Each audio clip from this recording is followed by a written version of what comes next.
Cette émission s'adresse à un public averti. Doc Mayou et José Arsenault. Au réseau Cogeco, vous écoutez Doc Mayou et José. Avec le Doc et José Arsenault. Bonjour et bienvenue dans l'émission Le Doc Mayou et José. Bonjour Doc Mayou. José, je suis déconcentré ce matin. Ah oui, comment ça? La veille de la fête des poteux. On n'arrête pas de me poser des questions sur les poteux. Moi qui connais rien dans le pot. J'ai jamais poté de ma vie, puis ça m'intéresse pas de poter. Puis là, tout le monde me demande mon avis sur... Oui, mais les psychiatres se sont prononcés là-dessus. Fait que c'est sûr que les gens veulent avoir votre opinion. Ouais, c'est puis, ça, exactement.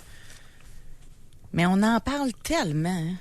Écoute, c'est... Moi, je pense qu'à trop en parler, ça banalise quasiment. Le monde sont écœurés de nous entendre parler. Définitivement. Ça a eu ça comme effet. Et tout à fait d'accord avec toi. Tout à fait d'accord. J'ai hâte de voir. Je suis curieuse, par exemple, voir s'il va y avoir plus de monde là qu'au Ikea quand c'est ouvert à Québec. Autant. Non, il va y avoir des filets. Oh, oui. Oui, parce qu'il y a énormément de monde qui vont légaliser leur démarche de potage. Ben oui. Moi, je serais curieuse de savoir. Vous avez vu dans le journal, il y avait un dossier, puis on apprenait que sur le marché noir, les prix ont vraiment baissé. Là. Oui. Mais attends, ce n'est que le début. Moi, si j'étais à la place de Cochon et des amis de canapé cannabis, là, à Ottawa. Ouais, ceux qui font beaucoup d'argent, là? Oui. Et j'ai l'impression que dépêchez-vous à faire de l'argent parce que lorsque le out va rentrer sur le marché, vous allez vous faire déplacer. Ils construisent des châteaux pour cultiver du pot, alors que le chanvre indien, c'est une plante indigène au Canada. Ça pousse n'importe où.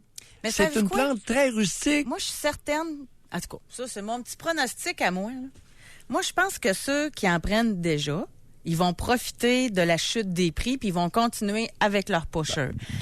Mais moi, ce qui me surprend, c'est le nombre de personnes qui n'en prennent pas et qui disent qu'ils vont en prendre.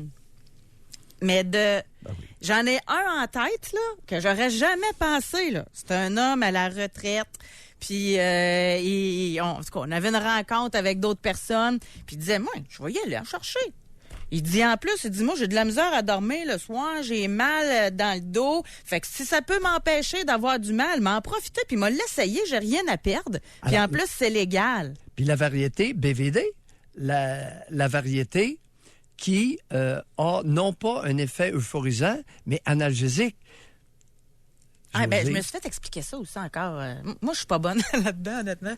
Mais c'est parce que moi, je disais, je voudrais pas en prendre pour avoir de l'air d'une abrutie, là. Mais il paraît qu'il y en a, pas le Festiva, le Sativa. Sativa. Ça, il paraît que t'as aucun problème. T'es encore toute là, puis t'es bien éveillé. On va voir qu'est-ce qui va, parce qu'à l'heure actuelle, il y a eu très peu d'études. Alors, on a beaucoup d'anecdotes individuelles. Et lorsqu'on va l'étudier sur le plan scientifique, on va probablement faire paniquer l'Ordre des pharmaciennes du Québec. Je soupçonne, il est possible que le cannabis devienne un compétiteur contre la vente des opiacés analgésiques, antidépresseurs et anxiolytiques. Qu'est-ce que tu viens de mentionner de ton gars? Des douleurs, difficultés à dormir. Bon. José, il est possible, ça c'est ma prédiction, basée sur mon expérience empirique, que si j'étais pharmacienne, je pense que je reviserais mes budgets parce que demain matin, nous risquons de savoir, nous allons demander à un pharmacien quel est le pourcentage du chiffre annuel, de son chiffre d'affaires annuel en pharmacie, que représente la vente d'opiacés, antidépresseurs et anxiolytiques combinés. Moi, honnêtement, avoir une problématique comme ça, je prendrais bien plus du pot que des médicaments. José, il y a des études scientifiques qui vont se faire. Et nous allons étayer ou infirmer ta position, ton propos que tu viens de tenir. Moi, j'ai une question aussi. Vous pouvez me répondre par texto, là, ça va être plus rapide, le 25-226. Tu sais, quand on vous dit que les antidépresseurs, les femmes prennent 40 livres. Bon. l'histoire des munchkins, là, avec le pot, là, quand t'en prends, là, que t'as envie de manger, c'est-tu toutes les sortes de potes qui font ça? Je ne sais pas. On va voir. On va voir. Écoute, je pourrais dire n'importe quoi. Les patients, dans ma pratique, les patients qui potent, les poteux, c'est pas... s'ils prennent du poids, ça se compare jamais aux prises de poids consécutives à la prise d'antidépresseurs. Bon, ça se compare pas. Bon. Les antidépresseurs, pour la plupart des femmes, c'est 30 livres de gain pondéral puis de 30, puis j'ai vu jusqu'à 80. Puis tu t'arrêtes pas de manger. Non. Bon, quelqu'un marque, les munchies, c'est surtout une phase. Au fil du temps, tu t'y habitues. Bon. En tout cas, c'est ça, on va en apprendre plus, là. On va voir au fil. C'est ça qui va être... Moi, je comprends votre point qu'on va pouvoir l'étudier. Voilà. Au lieu d'affirmer n'importe quoi, que n'importe qui dise n'importe quoi, on va avoir des études avec des groupes comparatifs à double insu. Mais il y en a plusieurs qui disaient faut pas virer fou, c'est le monde qui apprenne qui vont continuer d'en prendre. Moi, je suis convaincue qu'il va y avoir toute une nouvelle clientèle. Convaincue. Et ça sera pas les plus jeunes. Moi, on se dit qu'on a très peur pour nos ados, pour nos jeunes, là.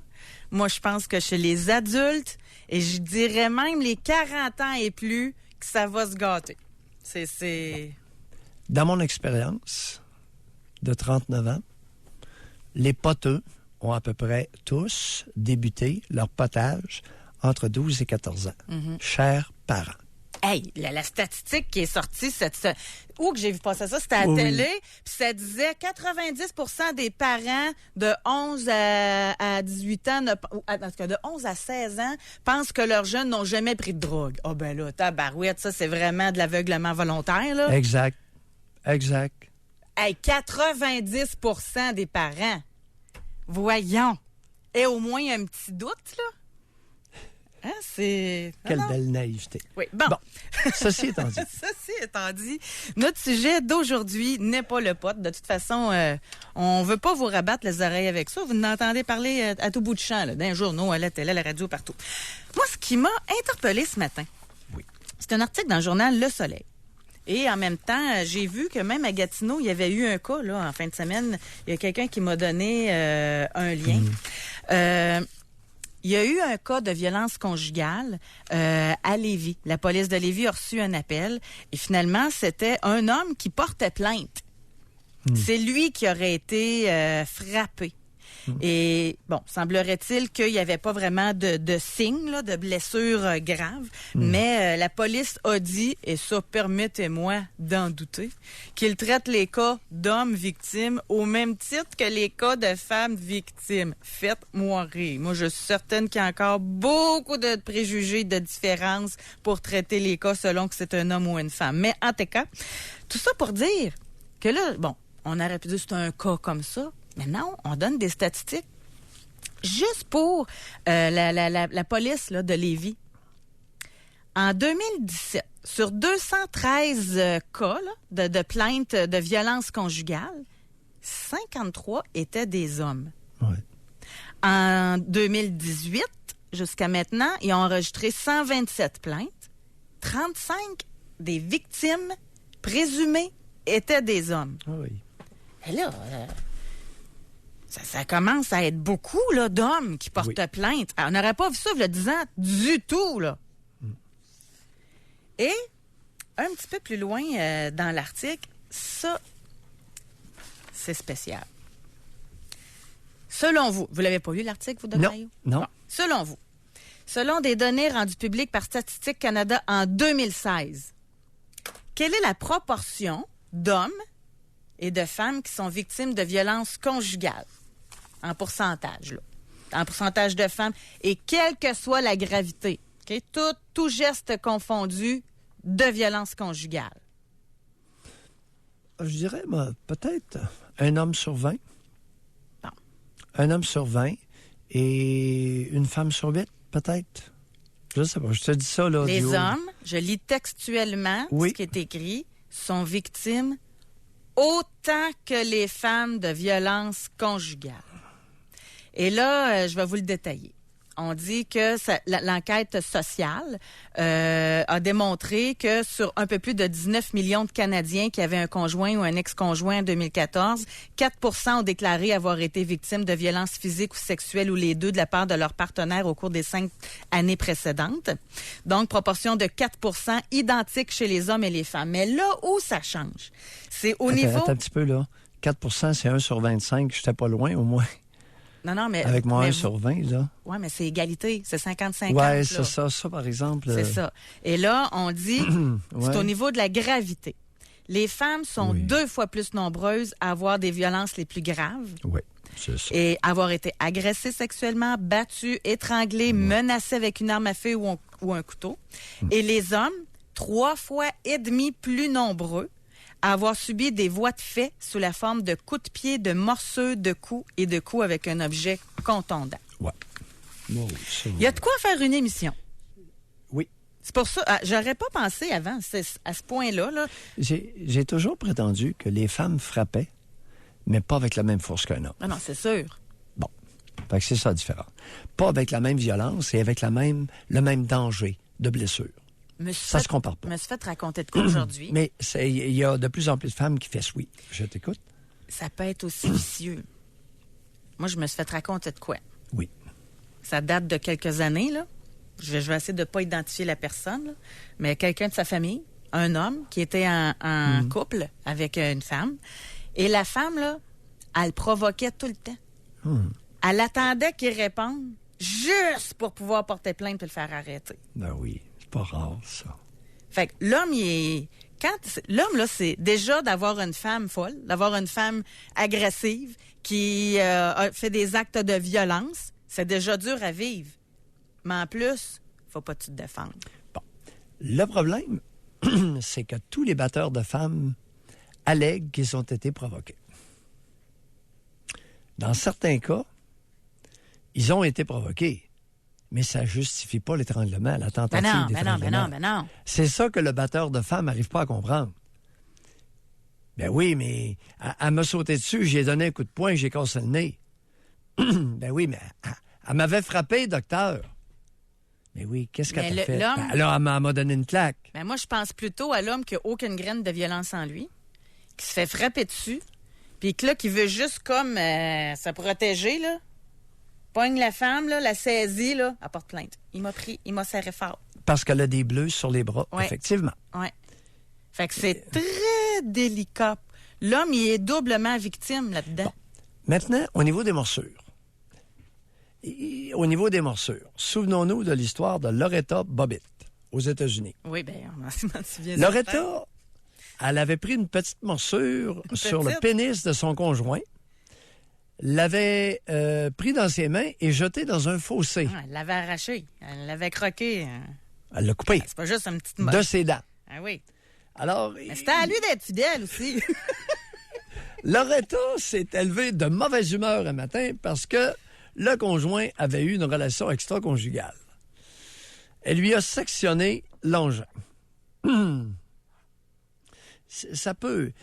Hormis ce genre de situation-là, une femme qui a tenté d'étrangler son conjoint, ça court pas les rues.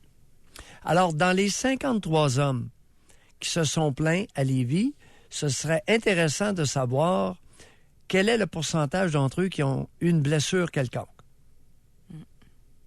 Parce que, moi, je peux te dire, chez les femmes que j'ai évaluées qui ont été victimes de violences conjugales, des bras cassés, clavicules cassées, tentative d'étranglement, ça m'a été rapporté à maintes reprises. Mais que diriez-vous qu'on aborde ce matin l'agressivité féminine? Oui. Parce que les hommes battus, là, même moi, dans ma carrière, si j'ai pas fait 5 émissions là-dessus, je n'ai pas fait, là. Ouais. Mais sur les femmes agressives et les hommes victimes, c'est plus rare. Fait que j'aimerais ça, moi, ce matin, qu'on s'attarde à ça. Maintenant, avec les amphétamines, j'ai constaté dans ma pratique un changement de niveau d'agressivité et de violence lorsque les femmes prennent de la poudre, des amphétamines, PCP, surtout PCP. PCP, c'est dangereux pour tout le monde. Une méchante cochonnerie. Le hashish chez les femmes, je le sais pas. Sais-tu pourquoi? celles qui s'adonnent au hashish, les femmes au hashish, il y en a peut-être, mais ça court pas les rues. On va vous le demander d'ailleurs aujourd'hui. Oui, là. voilà, on va te ça peut l'avait dit être ça. l'alcool aussi. Là. Ça peut être alcool, pot. Non, non, une femme qui a 3 verres de vin, là, elle va avoir de la difficulté. C'est presque comme un boxeur qui est knock-outé, tu sais. Il va frapper, mais dans le vide. Tu sais, 3 verres de vin, une femme, écoute, même si ça prend un objet, là... Oh oui, j'exagère pas. Mais c'est parce que vous imaginez une femme qui boit jamais. Mais mettez une femme qui est habituée de boire, là, c'est pas 3 coupes de vin qui va l'empêcher de sortir la casserole, là. Oui, elle va sortir la casserole. Mais de frapper à bonne place, tu vas voir qu'après 3 verres de vin, là, on a moins de visous. Doc, on va le demander. OK, voilà. Par texto. Oui. On veut savoir tout de suite, là. Ben, c'est inclusif aujourd'hui pour les hommes et pour les femmes. Alors, les hommes victimes, c'est à vous qu'on s'adresse. Et les femmes agresseurs, Oui. c'est à vous qu'on s'adresse. Alors, par texto, moi, j'aimerais que les femmes vous m'indiquiez quel est le geste de violence que vous avez commis envers votre conjoint ou votre ex-conjoint. Le pire, le plus loin. Oui. Et est-ce que vous étiez à jeun? Est-ce que vous étiez en état avec une substance quelconque? Et nommez-nous, c'est quoi? Vous voyez, ici, on a ma femme prend 2 bouteilles le vendredi et marche droit comme l'épée du roi. Fait que ça dépend des personnes. Fait qu'on veut connaître ce que vous avez vécu. Et je juste ici, on a femme 37 ans, ma mère très agressive lorsque fâchée a donné un coup de poing à pleine face à son conjoint il y a quelques années. Elle a même cassé ses lunettes. Elle ne voit pas le mal dans son geste. Elle dit qu'il l'avait provoqué. Mais oui. Bon, alors Elle a aujourd'hui, même pas, là, écoute, elle n'a même pas réussi à lui casser le nez. ben, il a cassé ses lunettes. Ben oui, casser les lunettes. Mes lunettes tombent à terre, sont cassées. Ouais. Mais je comprends. C'est parce que si là, vous évaluez la force du geste à chaque fois, on est aussi bien d'arrêter ça là. Non. T'sais, moi, c'est sûr non, que ça ne tu sera vas avoir- jamais aussi fort qu'un homme. Là. Tu vas avoir des surprises. Mais l'homme, là, qui se fait faire ça, vous, là, mettons, votre conjointe vous donne un coup de poing en cassant vos lunettes. M'excuse, mais... Tu sais, ça sera pas viens-t'en, saute dans le lit, maudite chanceuse, 2 minutes après, là. Vous allez remettre en question la relation puis la femme. José, il y a des femmes qui, avec de la drogue, sortent le couteau beaucoup plus vite. On va en avoir. Gênez-vous pas, Mais mesdames. comprenez-vous mon point que je Oui, veux oui. dire? C'est que le geste, là, il est peut-être pas knock-out puis le sang qui coule, mais il doit être ébranlé. Tu sais, t'es avec une femme, elle te frappe. Parce que t'as dit quelque chose qui a pas fait son affaire, ou parce que t'as pogné dans le lit avec quelqu'un. Puis il peut y avoir toutes sortes de raisons, là. Ouais. Là, j'ai pris énormément de retard. On va à la pause tout de suite. Répondez-nous, réservez votre circuit téléphonique. L'émission s'adresse aujourd'hui aux hommes victimes de violences conjugales et aux femmes agressées. Jusqu'à 11h, au réseau Cogeco. Doc Mayou. Doc Mayou et José. Et José Arsenault. Avec le Doc et José Arsenault. Aujourd'hui, dans l'émission, on parle de violence conjugale, mais lorsque l'homme est la victime et que la femme est l'agresseur. Et oui, ça peut aussi être chez les lesbiennes, parce qu'on parle de la violence féminine aujourd'hui. C'est Oui. un peu ça le sujet, parce qu'on a eu une femme de 23 ans. Elle dit, je suis lesbienne, j'ai été en couple pendant 3 ans avec une femme manipulatrice, violente verbalement, contrôlante, égoïste. J'ai vécu 3 ans d'enfer et une fois la relation terminée, la situation s'est aggravée. Je l'ai laissée car elle m'a trompée. Nous avons cohabité ensemble 2 semaines suite à la séparation et lors de notre dernière soirée ensemble, elle m'a poussé contre le mur, m'a regardé dans les yeux, m'a dit « Tu as peur de moi, hein? Tu fais bien d'avoir peur. » Puis elle m'a craché au visage. J'ai appelé la police et fait une plainte pour voie de fait. Bref, tout ça pour dire que les femmes peuvent être aussi violentes que les hommes et même plus, car leur violence est surtout psychologique. Je lance la question. Je m'étais déjà fait dire que dans le milieu homosexuel, femmes, qu'il y en avait beaucoup de violence. Mais j'ai jamais pu vérifier. Là, je me sers de la femme de 23 ans. Ça serait intéressant que vous communiquiez avec nous pour nous en parler. Oui. Et pendant la pause, vous me disiez, José, on a posé la question pour les femmes du texto, mais on ne l'a pas posé pour les hommes. Ils ont compris le message assez rapidement, croyez-moi, parce que les hommes ont commencé aussi à nous parler du geste le plus violent qu'ils ont reçu C'est de la intéressant. part Exact. de leur ex ou de leur conjointe. Ici, on a homme 47 ans. Mon ex-conjointe pétait des coches sur le vin. Une fois, j'ai été mordue, griffée, frappée au visage. Je l'ai poussée pour qu'elle cesse de me battre. Elle a tombé et s'est cassé une côte. Elle a porté plainte. Moi, j'avais pris des photos de mes blessures et porté plainte aussi et le procureur a mis fin aux procédures. Très sage de sa part. S'il n'y a pas de preuves... Oui, ça joue Oui. dur, hein? Oui, et ça joue dur. Alors, l'alcool et principalement amphétamine, cocaïne, PCP. L'ecstasy, je ne le sais pas. Moi, ce que je serais curieuse, Oui. sur le hashish, là, on a quelqu'un aussi qui a écrit pour dire que... J'ai essayé de le retrouver tantôt, là, mais en tout cas, il disait que c'était incroyable. Elle virait folle là-dessus, là. Elle criait, tout le kit, là. Bon, c'était l'enfer, gueulage, criage, harcèlement, paranoïa, un vrai enfer.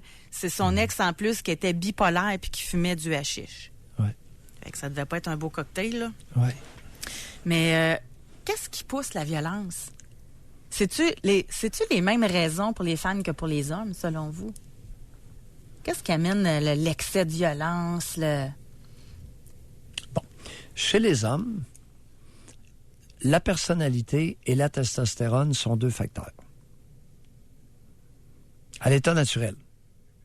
Alors, les hommes sont plus combatifs parce que chez les mammifères, la testostérone confère relativement fréquemment dans plusieurs espèces animales plus d'agressivité chez les mâles. Maintenant, chez l'humain, ça demeure un facteur parce que effectivement, j'ai remarqué que lorsque je castre des hommes, soit chimiquement ou de façon chirurgicale, ils sont moins agressifs. Mais c'est pas tous les hommes qui étaient agressifs avant. Donc, il y a d'autres facteurs. La personnalité. La personnalité peut jouer. Et Chez là, la est-ce que femme, c'est acquis oui, ou inné? il y en a une partie qui est innée et une partie qui est acquise. Les traits de caractère sont innés. Mais la violence, là? Parents violents égale enfant violent? Non, pas nécessairement, ça dépend. Et il y a un ingrédient qui va s'ajouter aux 2 autres, et qui est vrai aussi chez les femmes, c'est la frustration dans la satisfaction des besoins de base. Frustration qui souvent est accompagnée avec un vécu de violence, d'agressivité, de violence, d'abus, de négligence. Autrement dit, il y a des êtres humains qui, de façon acquise, deviennent des bombes ambulantes. Un peu de drogue, c'est un peu pas d'alcool, héréditaire, ça explose. Mais puisqu'ils ont vécu dans un milieu comme ça, ils sont devenus comme ça. La même personne aurait grandi avec une autre famille douce, admettons, aurait pas développé ces Oui. traits-là. Tout ça existe. C'est multicausal. C'est pas un groupe uniforme, ça, là. La jalousie, Et ça ben, revient-tu? Moi, Alors, j'essaie de voir. et là, dans tu ma tête, rajoutes- je me dis, jalousie, ça doit être ça le déclencheur principal. Et là, tu rajoutes des tares psychologiques. C'est-à-dire, comme la jalousie, c'est une tare. C'est une tare psychologique qui est innée. Il y en a Vous qui virent naissez. fou, là, avec la jalousie, qui virent fou. Ben là, aujourd'hui, on parle de folle. Là. Oui. Alors, des femmes jalouses Elles se comprennent plus, là. et des femmes qui sont possessives, ça existe. Et lorsqu'elles sentent que Fido leur échappe, elles deviennent très agressives. Donc- L'autre point, Oui. comme tard, c'est qu'il y a un pourcentage de femmes qui sont méchantes de nature. Ça existe aussi. On nie cette réalité-là. On reconnaît qu'il y a des hommes méchants de façon innée, mais pas qu'il y a des femmes méchantes de façon innée. Ça existe. Est-ce qu'elles C'est pas sont fréquent. aussi bonnes à camoufler ces traits-là de 1 à 2 ans de fréquentation que les hommes? Oui. Fait que c'est dur de discerner, Elles peuvent le camoufler pendant des années. La méchanceté féminine peut être camouflée. Donc, on va aller à la pause. Au retour, nous avons la jeune femme de 23 ans qui nous a écrit tantôt, qui Oui. est lesbienne et qui a vécu l'enfer pendant 3 ans. Elle est en ligne pour nous parler. On lui parle tout de suite au retour de la pause. Oui. Doc Mayou et José Arsenault. Avec le Doc et José Arsenault. Au réseau Cogeco. Dans l'émission aujourd'hui, on parle de violence conjugale, mais lorsque l'homme est la victime et que la femme est agresseur. On a commencé à recevoir des messages de la part de femmes agresseurs. Moi, c'est ce qui m'intéresse vraiment, là. Tu sais, c'est quoi le geste le plus violent que vous avez commis à l'endroit d'un conjoint? Mais si vous avez le temps, j'aimerais ça savoir qu'est-ce qui vous emmenait là. Tu sais, exemple, on a femme, 30 ans. Le pire geste que j'ai fait a été de placer mes clés entre mes doigts comme un poing américain. J'ai frappé au niveau entre les côtes et la hanche l'homme avec qui j'avais des relations intimes, sans drogue ni alcool. Mais c'est quoi qui vous a amené dans cet état-là? OK. Tu sais, si vous avez le temps, là, j'aimerais ça. Ici, on a femme 39, cannabis, phase psychotique d'un trouble bipolaire. J'avais arrêté mes médicaments depuis quelques années et consommation excessive matin, midi, soir. Conjoint n'en prenait pas du tout. Frappé solide et rentré mon conjoint dans le mur. Ici, juste avant d'aller parler avec Caroline, tantôt, je posais la question, puis je la repose encore, là, parce que Caroline, c'est la femme de 23 ans qui nous a écrit lesbienne, puis elle disait qu'elle avait vécu de la violence. Et je fais juste de poser la question, parce que rien pour le prouver, il n'y a pas de stats, il n'y a pas... mais je m'étais déjà fait dire que dans le milieu de femmes lesbiennes qui avaient beaucoup de violence conjugale. Et là, ici, quelqu'un écrit « Dans les campings gays, pour plusieurs, les femmes ne sont pas autorisées car les lesbiennes sont souvent très agressives en boisson. » Ici, on a un autre qui dit je réfléchis à la violence dans le milieu lesbienne. J'ai eu 2 conjointes avec 0 violence. Cependant, j'ai eu des connaissances qui se mettaient en colère pour rien. Alors, j'imagine que peut-être avec des tensions de couple, mais je dis ça sans savoir. Mais semblerait-il que la jalousie est très présente et très forte. En tout cas, continuez de nous écrire. Ça va peut-être nous amener de l'information qu'on n'est pas capable de trouver ailleurs. Caroline, bonjour. Oui, allô? Oui, bonjour, Caroline. Bonjour. Racontez-nous. Donc, moi, ça s'est passé il y a environ 2 ans de ça. Oui. J'étais en couple avec une femme qui était peut-être 2-3 ans plus jeune que moi à cette époque-là. Oui. Puis, elle, dans le fond, dès le départ, elle a mis ça au clair avec moi qu'elle avait certains problèmes dans la vie. Fait que moi, je trouvais ça pas super, de selon qu'elle me racontait puis tout. Fait que moi, j'ai décidé que j'étais peut-être la personne qui pouvait l'accompagner là-dedans. Mais elle avait quoi comme problème dans la vie, Caroline? Elle avait un trouble déficit d'attention, qu'elle me disait. Ah, ben. Mais à ce moment-là, il est diagnostiqué. C'est le seul problème à ce moment-là dont elle me parlait. Et qu'est-ce qu'elle Elle prenait avait comme beaucoup de médication? difficultés. Ouais, qu'est-ce qu'elle prenait comme Pas médication? de médication. Elle OK. avait déjà essayé la médication. Elle disait que ça y allait pas. Bon, parfait. On continue. Donc, moi, je me suis embarquée dans cette relation-là. Tu sais, elle avait beaucoup de difficultés à l'école. Moi, j'étais une première de classe. Donc, moi, j'ai décidé de l'aider là-dedans, de l'appuyer. Puis, au fil du temps, il y a d'autres problèmes qui sont sortis, malheureusement. C'est une personne qui était très, très, très impulsive, autant au niveau de la colère, autant qu'elle pouvait faire aussi des dépenses impulsives. C'est une personne à qui on pouvait pas dire non. Si on lui disait non, ça marchait pas pour elle. Elle finissait toujours par avoir ce qu'elle voulait. D'une manière ou d'une autre. Là. C'était pas toujours de la bonne manière. Elle là. était très tenace, dites-vous. Oui. Comment Exactement. vous conciliez un trouble déficitaire de l'attention avec quelqu'un qui est très tenace, qui arrive à ses fins? Ça, je saurais pas vous dire. Là. OK. On va continuer. Moi non plus. ça va pas, Je saurais ça va vous pas dire, là. ensemble. Ça va Non, pas mais c'est ensemble ça, parce je que vous dis, les par individus... la suite, c'est d'autres problèmes Oui, qui sont allez-y. arrivés. Là. Oui. Malheureusement, tu sais, moi, elle m'avait juste parlé de ça, mais je me suis rendu compte que finalement, c'est pas juste un trouble de déficit d'attention Oui, qu'elle avait. Là. Oui, on retient qu'elle était très tenace et arrivait à ses fins. Parfait. Continuez. Oui, c'est souvent à ce moment. Tu sais, moi, je suis une personne dans la vie qui se laissait avant beaucoup marcher dessus. Je suis encore un petit peu comme ça aujourd'hui, c'est sûr. J'ai pas changé, je changerai jamais. Je suis capable de m'améliorer. Et Caroline Fontaine, je ne boirai jamais de ton eau. Bon, Non. tu sais, je peux pas être parfaite, mais Je je fais ne toujours des changerai efforts. Là. jamais. Moi, j'étais Qu'est-ce une femme tapis. Et Caroline, vraiment, je ne là, quand vous changerai décrivez l'homme jamais. tapis, moi, j'étais comme ça. J'étais vraiment, là, on s'essuyait sur moi, je disais jamais non. Puis je me sentais toujours mal de dire non. Puis aujourd'hui, je travaille là-dessus. Là. Ouais. C'est pas encore... Et on va continuer. Allez-y, continuez. C'est ça. Oui. Donc, c'est ça. C'est surtout dans ces façons, dans le fond, quand il arrivait des situations, tu sais, moi, je devais toujours gérer ça avec elle. Là, parce que là, dans son entourage, ça allait pas bien. Là, elle voulait plus rien savoir de sa mère. Fait que là, après ça, elle me parlait d'elle, elle disait des choses méchantes. Mais là, le lendemain, on allait souper chez maman. Tu sais, c'était un peu comme ça. Elle laissait rentrer, sortir des gens dans sa vie beaucoup. Là, il y a des moments après ça, vers la fin de notre relation, où elle avait le besoin de se faire séduire. Puis ça, je comprends pas. Parce que moi, je lui donnais beaucoup d'attention. Je suis une personne très affectueuse. Je fais beaucoup de petites attentions. Je suis quétaine en plus. Fait que... Mais non, ça, j'ai jamais compris. Vers la fin, elle voulait vraiment aller voir ailleurs. Mais elle revenait toujours à moi pareil. Mais ce que je veux dire par là, c'est qu'elle se laissait cruiser par les autres. Je sais pas si vous comprenez, là. Mais oui, on comprend très Elle bien. se laissait flirter, là. Oui. Puis il y a eu un moment donné où après ça... Et qu'est-ce que moi, ça je suis vous revenue faisait, de Caroline? Ouais. Comment vous vous sentiez lorsque elle se faisait flirter moi, je par me d'autres sentais femmes? pas bien. Moi, je me C'est-à-dire? sentais... c'est par d'autres hommes. C'est ça le pire. Madame était bisexuelle. Ah.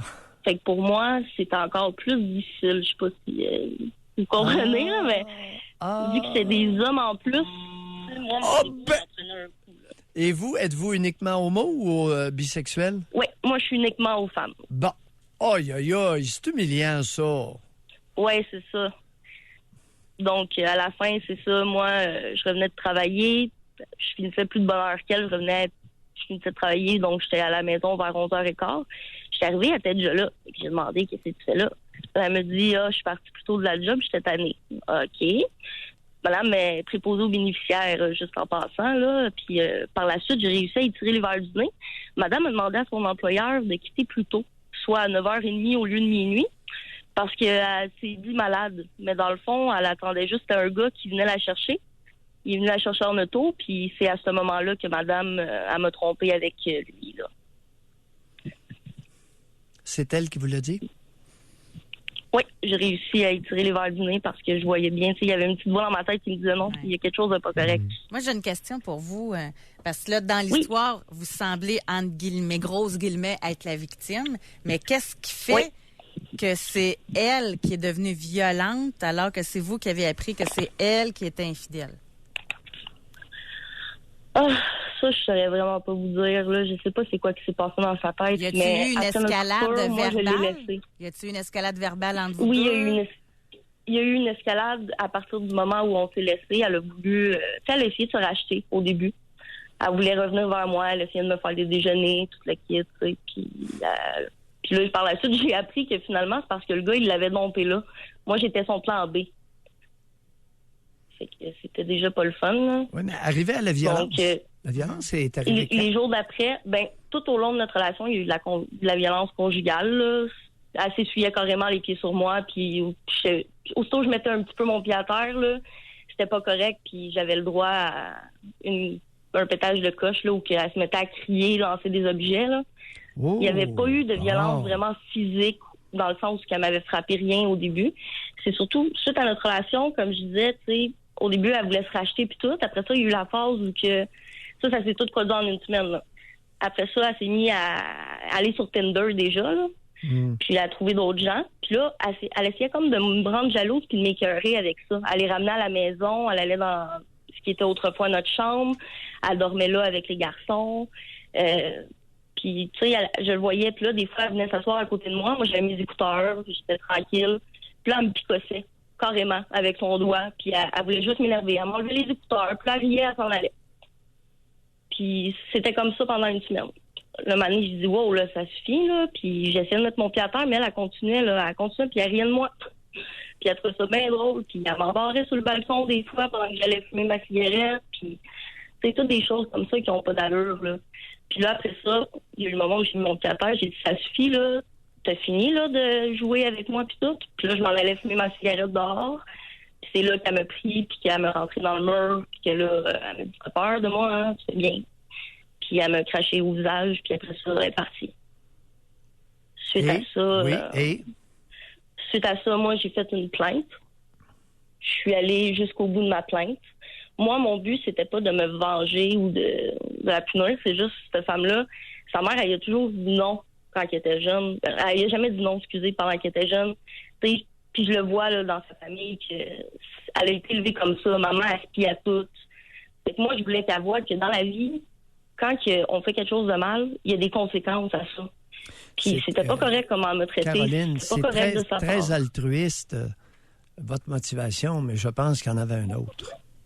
Ouais, ben moi, je voulais pas qu'elle ait de rapport de casier judiciaire pour pas qu'elle ait trop de problèmes non plus. Moi, je voulais plus qu'elle ait de l'aide aussi en arrière de ça. Caroline, quel était votre intérêt personnel à porter plainte contre elle à la police? Qu'il y ait une conséquence. Ça, c'était une première chose. C'était vraiment que elle puisse réaliser qu'elle a fait quelque chose de mal, puis qu'il y ait une conséquence à ça. Puis deuxièmement, oui. qu'elle ait de l'aide. Parce que moi, j'ai demandé Je au répète procureur... ma question. Oui? Je répète ma question. Quel était votre intérêt à vous à porter plainte? Qu'est-ce que vous avez retiré, vous, du fait de porter plainte? Je me suis protégée beaucoup, puis j'ai protégé les autres, je dirais.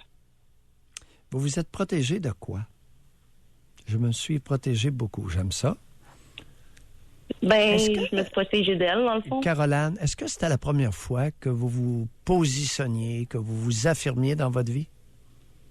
Oui. Et vous l'avez utilisé comme occasion de vous affirmer?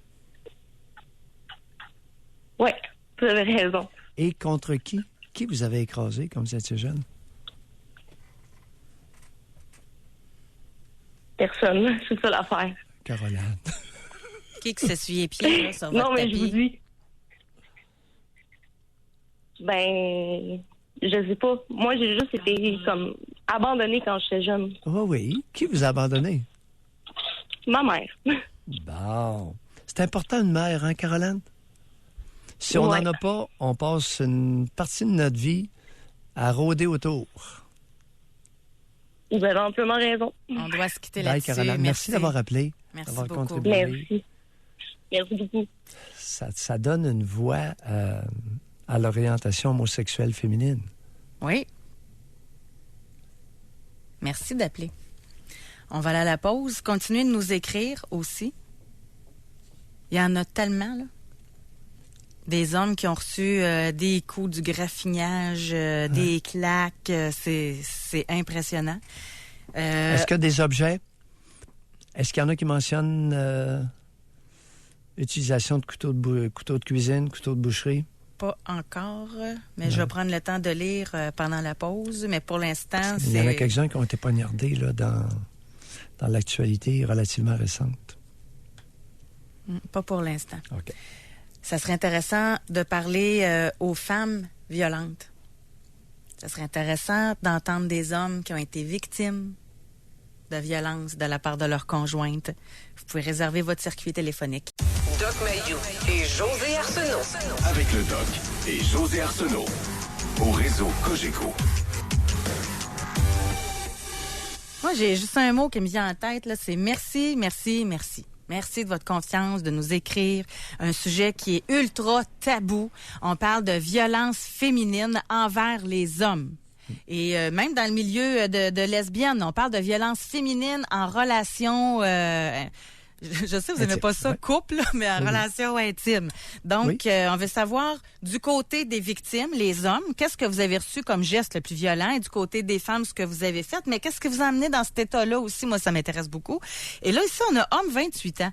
Il dit, je ne croyais pas possible d'être un homme et de vivre de la violence conjugale. Jamais été frappé, mais toujours sur la menace que si je la quittais, je me faisais casser les jambes par ses amis dans les gangs de rue. 1 an et demi de pur stress. J'ai dû me sauver ici dans ma ville natale, me cacher pendant une semaine et feindre d'être hospitalisé à Québec pour avoir un sentiment de sécurité. Fait que c'est... Des fois, le mental, c'est aussi pire que le physique. Il y a des là. femmes qui... Il est arrivé dans les annales du Québec, il y a eu quelques cas de femmes qui ont été condamnées pour avoir sollicité un homme pour des règlements de compte, pour avoir voulu payer ou avoir payé un homme pour régler le compte de quelqu'un. Ici, on a femme 60 ans. Je vous confirme que les lesbiennes sont très jalouses pour la plupart. Et oui, il y a de la violence et du contrôle. On va parler avec Jonathan qui nous appelle de la Rive-Sud de Québec. Bonjour, Jonathan. Oui, bonjour, ça va bien? Jonathan. On vous écoute. Oui, bonjour. Donc, ça s'appelait pas à moi particulièrement. Ça serait plus ma mère envers ses conjoints. je dirais. Oui. J'ai été témoin, enfant, adolescent, de choses qui m'ont pas été expliquées, mais qu'aujourd'hui, je comprends très bien. Et ça peut partir de claques au visage simplement pour attirer l'attention à des assiettes qui ont traversé la cuisine jusqu'au coup de poing, là. Puis malheureusement, il n'y avait pas de riposte ou de contrôle de peur de représailles. Puis la menace de la police n'était jamais bien loin. C'est-à-dire, qu'est-ce que vous voulez dire? Là? Je vous ai perdu un peu, là. C'est que c'est comme si tu fais quoi que ce soit, je vais appeler la police puis je vais te faire ramasser. OK. Elle était l'instigatrice, elle frappait, lançait des assiettes, coups de poing. Est-ce qu'elle a déjà, à votre connaissance, blessé quelqu'un, laissé des marques sur un homme? Oui, absolument. Racontez. Quelle marque a-t-elle laissé sur un homme? Déjà brisé des dents à mon propre père. Elle a cassé des dents? Colin, elle était forte Oui. aussi, Avec hein. quoi? Avec son poing. Avec son poing? Oui, Ou une bague, ou des bagues qu'elle portait? Mais c'est je vais y aller, je vais dire, un uppercut, un peu par surprise. Et les deux molaires ont brisé. Oui, aïe, aïe. Puis elle, étais-tu sous un effet quelconque de drogue ou... Du tout. C'est pas une personne qui consomme. C'est pas une personne qui boit.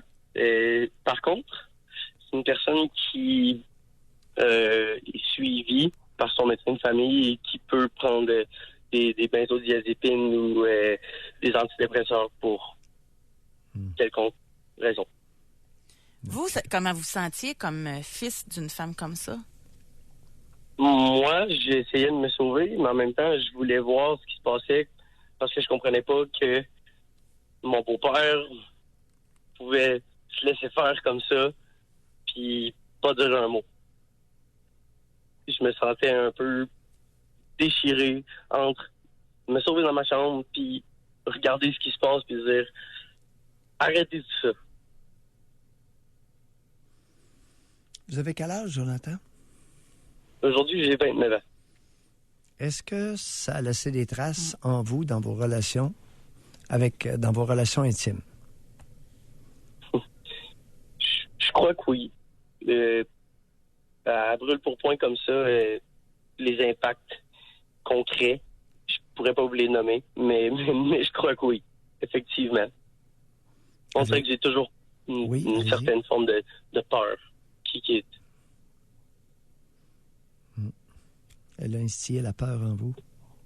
Quelle était votre compréhension du comportement de votre mère? Provocateur. Oui. Et je trouvais aussi que, ça, comme on dit, ça montait vite. Oui. C'était comme une raison, un prétexte, comment je pourrais dire, un joker. Est-ce qu'elle vous a déjà frappé? Jeune, oui. Bon, racontez.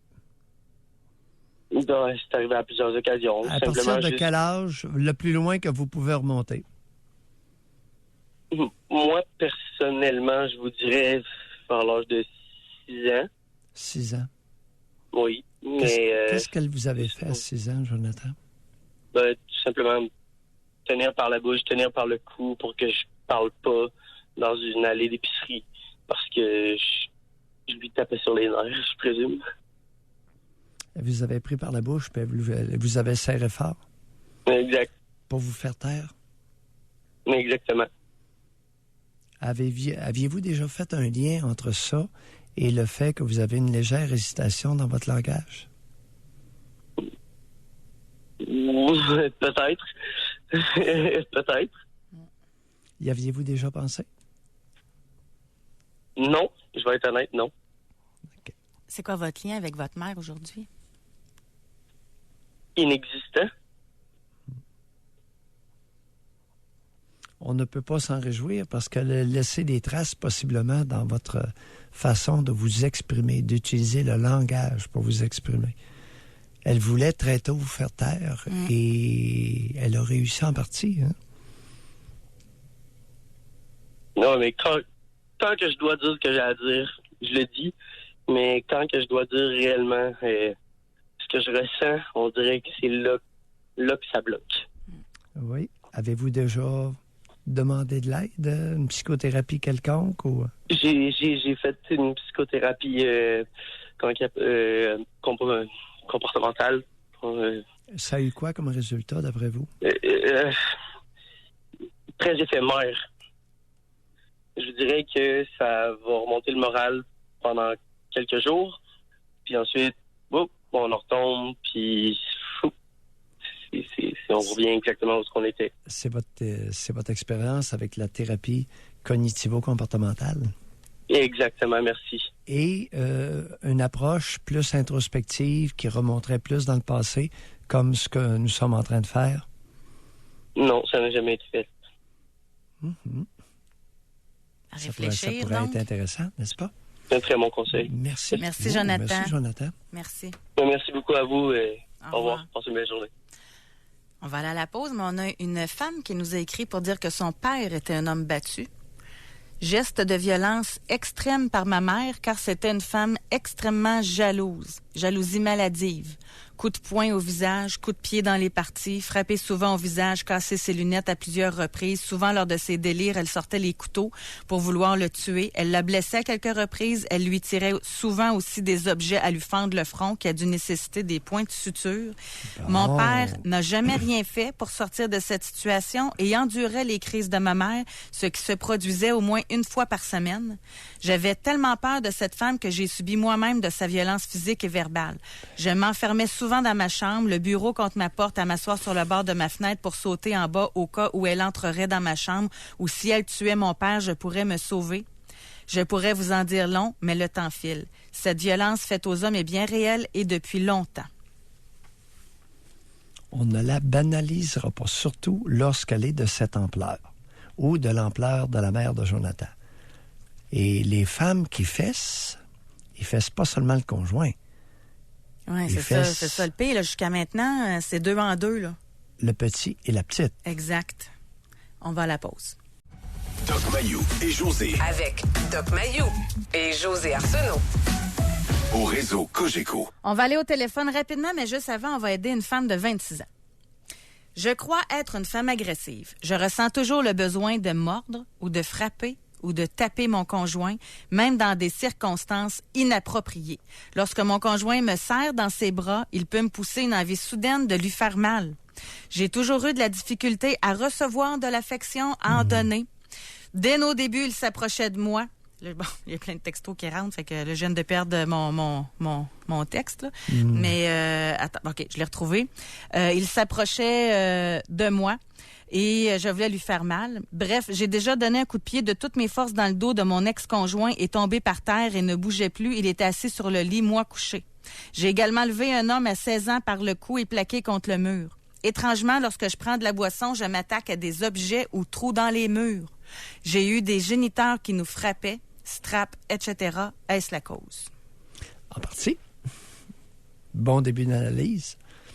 Écoute, ce n'est pas sans raison que je trouve ça épouvantable qu'on frappe les enfants. Ça va avoir de multiples conséquences, mais variables d'un enfant, d'un être humain à l'autre. D'où l'importance de retirer du Code criminel du Canada la permission explicite de frapper les enfants. De 2 à 14 ans, selon les balises qu'a établies la Cour d'appel de l'Ontario. Ça, là, je suis totalement d'accord avec vous, mais il y a une différence quand même entre une tape puis une strap, là. Mais oui, mais ceux Mais qui je suis tapent, d'accord avec vous, là. Mais il y a quand même une nuance, là. non, on peut pas. C'est criminel. Je comprends. Est-ce qu'on va poursuivre tous ceux qui frappent les enfants? Là, on va utiliser notre jugement. Mais c'est criminel de frapper un enfant. Cette femme-là de 26 ans, elle pourrait-tu avoir développé une violence extrême comme ça pour une tape ses fesses? Là, elle dit qu'elle a été violentée, strap, etc. dans l'enfance. Oui, ben non, pas pour une claque sur les fesses. C'est ça la non. différence, là. Non, alors là, il y a eu des abus physiques multiples pendant des années qui ont fait d'elle un volcan. Puis qu'elle n'est pas capable de recevoir de l'affection non plus, là. Vois-tu? l'affection la brûle autant que la provocation. Mm. Alors, c'est ça, un traumatisme psychique. Ou On va psychologique. aller à Sherbrooke parler avec Étienne. Bonjour. Bonjour. Oui, Étienne. on vous écoute. Oui. Racontez-nous, vous avez eu une ex qui était violente? Pardon? Vous avez eu une ex qui était violente? Oui. Racontez. Dans le fond, j'ai eu une ex que j'ai habité avec, puis elle était bipolaire. Puis, dans le fond, elle aimait ça que je me déguise, puis que je fasse du ménage en déguisé. C'est drôle à dire, mais c'est vrai. Non, Puis, c'est dans pas le drôle à fond, dire. Oui. Et ça n'a rien à voir avec la bipolarité, là, on oublie ça. Alors, elle avait une espèce de déviation sexuelle. Elle vous demandait de vous déguiser. Comment? Quel genre de déguisement? En Père Noël? En Des Mère fois, Noël? non, des fois c'était un lapin, des fois c'était un cochon, Oui. n'importe quoi. Juste, je pense que ça l'excitait. Puis moi, au début, je trouvais ça drôle, mais ensuite, j'ai commencé à dire, coudonc, ça t'excite-tu, puis tout. Puis une fois que j'ai compris que ça l'excitait un peu, ben j'ai refusé des fois de le faire. Puis elle changeait comme d'humeur. Des fois, elle me lançait des affaires. Elle était là, c'est quoi, tu m'aimes pas, c'est pour ça que tu le fais pas. Puis c'est comme la manipulation, j'ai l'impression. Qu'est-ce que vous lancez? Ben, des fois, mettons, elle avait son cellulaire, elle me lançait son cellulaire, ou sinon c'était une manette, là, whatever, n'importe quoi, là. Couteau? Non, c'est jamais arrivé. Jamais. Parfait. Ou quelque chose qui aurait pu vous blesser. Est-ce qu'elle vous a déjà blessé? Ben, c'est sûr que oui, là, j'ai eu le bord de l'œil, là, je sais pas comment ça s'appelle, là, mais j'ai eu le bord de l'œil Oui. fracturé. Fracture de l'arcade ciliaire. Ouais, Oh, exactement. Attendez un peu, là. Avec quoi qu'elle a réussi à vous fracturer ça? C'est genre une petite statuette comme une boule quand tu shakes, là, il y a comme de l'eau dedans avec des trucs de Noël, là. Oh, aïe. Ouh. Ouais. Ah, non, c'est une boule de verre Ah oui, un très épais, quasi incassable. Beau cadeau de Noël. Ouais, direct ça. Ouais, c'est exactement. Puis elle vous a attrapé sur la carte ciliaire, puis il y a eu fracture. Ouais, ben c'est c'est une fracture, mais tu sais, c'était pas tant une fracture, c'était plus comme émietter l'os, là. Oui, Ben, oui. j'ai eu l'œil fermé pendant 2 semaines là, avec mon œil au beurre noir et tout, là. Quelle a été sa réaction suite à votre blessure? Ben, c'est sûr qu'au début, je suis parti. J'étais fâché un peu, je suis parti. Puis quand je suis revenu, ben, c'est comme si rien n'était. Étienne, Allô? quelle a été, je vous ai posé une question très précise, quelle a été sa réaction lorsque elle a réalisé qu'elle vous avait blessé à l'œil? Ben, Je n'ai pas sais demandé en fait. ce que vous avez fait. Quelle a été sa réaction à elle? Qu'est-ce que vous vous souvenez de sa réaction? Ben, quand j'ai reçu le coup, moi, je suis parti. Fait que j'ai pas vu sa réaction. C'est par après que j'ai vu, là. Ah, OK. Mais moi, vous ce qui avez quitté? m'intéresse, c'est de savoir pourquoi vous êtes revenu. Ben, parce que c'était chez moi.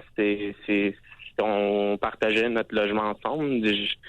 Quand je suis parti sur un coup de tête comme ça, je suis revenu. Je sais pas. Je le sais pas, là. Pourquoi En fait, vous j'ai êtes- aucune idée pourquoi je suis revenu.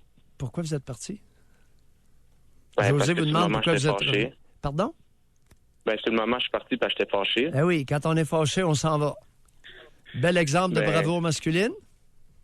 Ben, je sais pas, moi, ça aurait pu dégénérer. C'est-à-dire? Ben, mettons, c'était comme la première fois grave, mettons, c'était vraiment grave. Mettons, si c'était un pire encore pour moi, je sais pas. Tu sais, moi, je suis pas un gars violent dans la vie. J'aurais jamais eu la pensée de me venger ou genre répliquer à ce qu'elle a fait. Moi, c'était juste m'en aller, mais peut-être qu'elle, en Puis- colère, elle aurait pu continuer, je sais pas. Ça a pris quoi pour que vous la quittiez? Comment? Ça a pris quel événement pour que vous la quittiez? Ah ben là, c'était tous mes amis, mon entourage qui me disaient que ça avait pas de bon sens, puis que à un moment donné, à force d'accumuler de la colère, je suis parti. Là. Étienne, qu'est-ce qui marche pas dans votre histoire? Qu'est-ce qui marche pas? Qu'est-ce qui marche pas? Ouais, il y a eu une escalade de violence jusqu'à temps qu'elle vous blesse sérieusement. Et vous Ben, avez au eu début, c'est parce- besoin. Oui. Alors, qu'est-ce qui marche pas dans votre histoire? Je sais pas. Ben, il me manque un bout, je pense. Là. Tu il y a des fois, comme je disais, dans le fond, elle voulait que je me déguise, des fois, je disais non, puis je me mettais à rire un peu de ce qu'elle disait, puis, parce que moi, au début, je prenais pas ça au sérieux. Oui, continuez. Puis, moi, et tout, j'étais un karaoké-man, genre, dans le sens que j'aime vraiment le karaoké, puis elle aime pas ça. Fait que, moi, je la traiterais de karaokéophobe, puis elle aimait pas ça. Étienne. Fait que ça, c'est comme elle pensait que je riais d'elle. Étienne, qu'est-ce qu'elle avait, cette femme-là? Moi, je pense qu'elle était dérangée mentalement, là. Non, pour que vous restiez avec elle aussi longtemps. Ah, je l'aimais. Étienne, on va laisser faire l'amour, là. Qu'est-ce qu'elle avait, cette femme-là? Vous l'avez vie commune avec elle combien d'années? 4 ans et demi. Qu'est-ce qu'elle avait qui faisait en sorte que vous demeuriez avec elle? Je sais pas, je pense que j'étais attaché. Puis au début, moi et elle, on aimait beaucoup le karaoké. Étienne, attaché. Amoureux, attaché. Quel mensonge énorme à vous-même. C'est quoi votre problème, Étienne? Je sais pas, je pense que j'ai aucune idée. Quel âge avez-vous? J'ai 27. Ça commencerait pas à être temps que vous vous intéressiez à vous-même pour découvrir qu'est-ce que vous avez fondamentalement comme problème profond en vous? Je sais pas. Hein? Mettons, un problème que j'ai beaucoup, c'est que, genre, je suis vraiment dérangé parce que moi, j'aime beaucoup le karaoké. Étienne, faites quoi dans la vie? Vous êtes rendu où, là? Qu'est-ce que vous faites dans la vie? Je chante dans les bars. Pardon? Il chante. Je chante dans les bars de temps en temps. À part ça, qu'est-ce que vous avez comme scolarité? J'ai fini mon secondaire. J'avais commencé un DEP, mais j'ai jamais fini. En quoi, votre DEP? C'était de la plomberie. Un DEP en plomberie? Ouais. Vous savez, vous avez un beau langage. Vous vous exprimez très bien. Merci.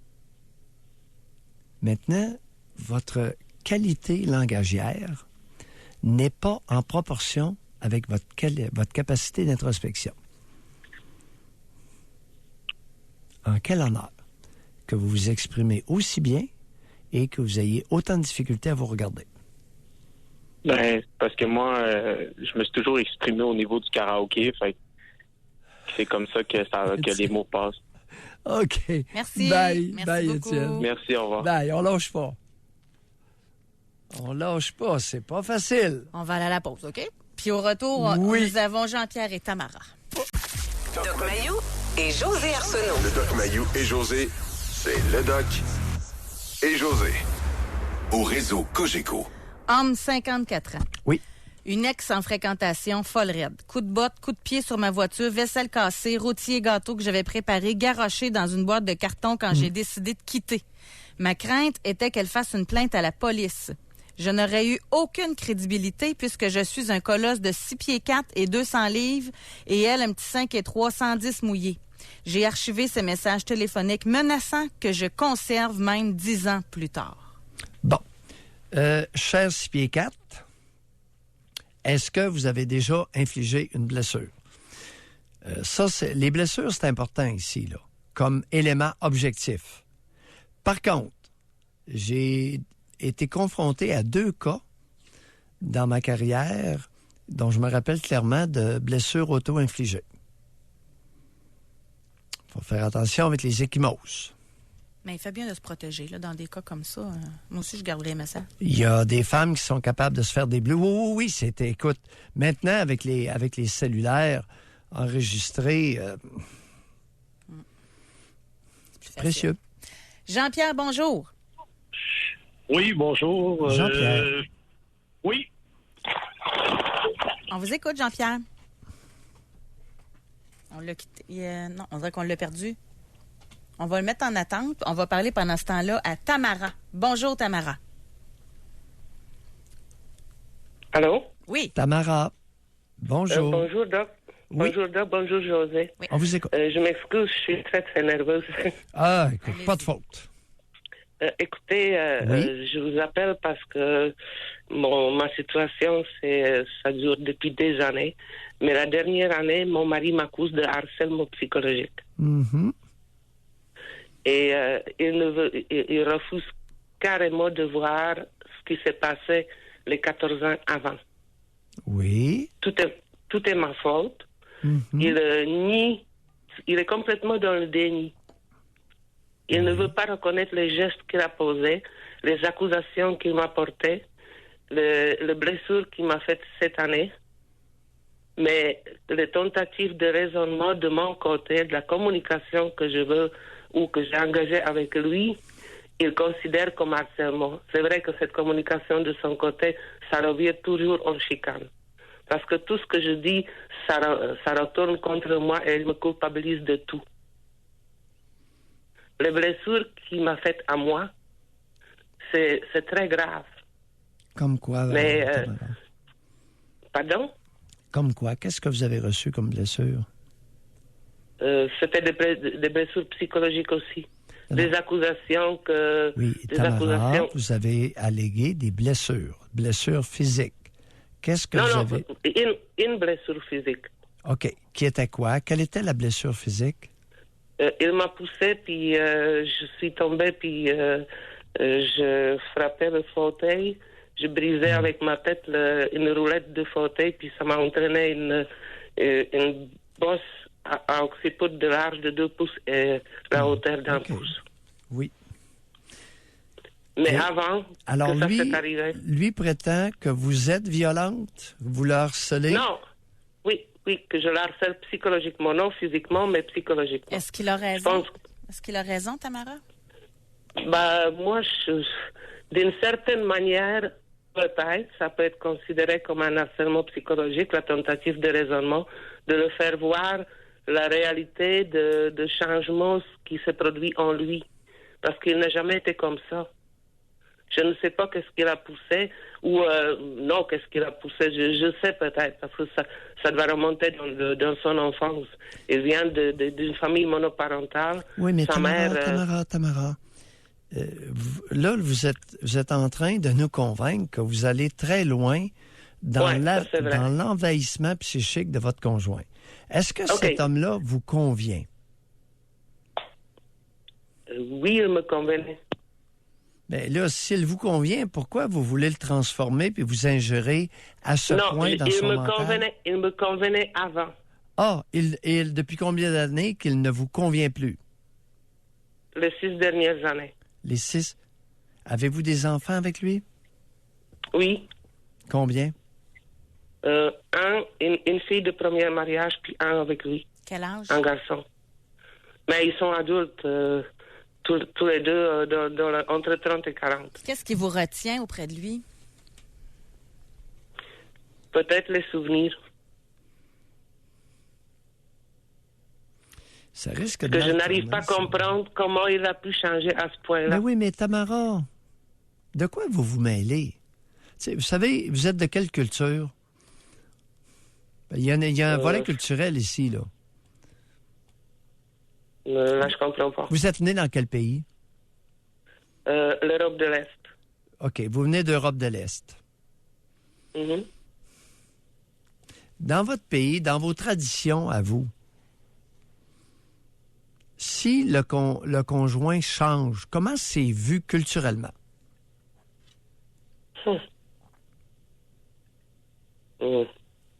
Je sais pas quoi vous répondre. J'ai jamais réfléchi à ça.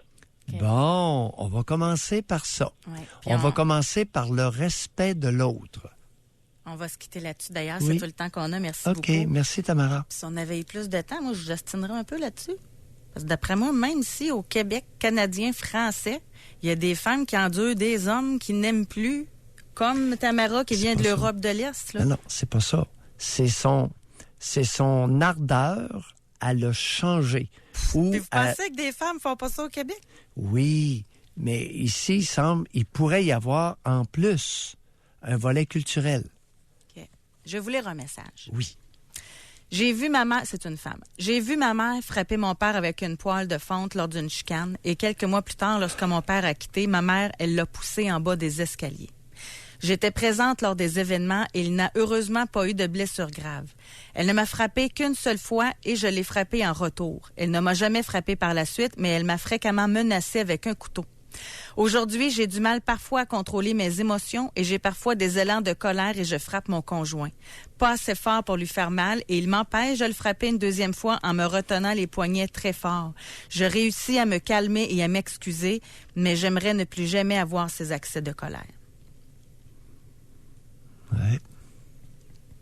Regardez dans le passé, hein, c'est... Tu sais, Elle a vécu beaucoup de choses, là. José, plus souvent qu'on ose le croire, ça joue du couteau au Québec. Oui. Plus souvent qu'on aimerait le croire. C'est ce qui complète notre émission. Oh, déjà? Oui. Oh, Merci beaucoup, tout le monde d'avoir Oui. pris le temps, évidemment, de nous téléphoner aujourd'hui, de nous avoir écrit. J'ai pas eu le temps parce qu'on essaie de faire un équilibre entre appels et textos, là, mais des hommes qui ont reçu de la violence, là, c'est incroyable. De tout âge. oui, Passez une belle ça fin de joue dur. journée. On se reparle demain. Oui. Bye-bye.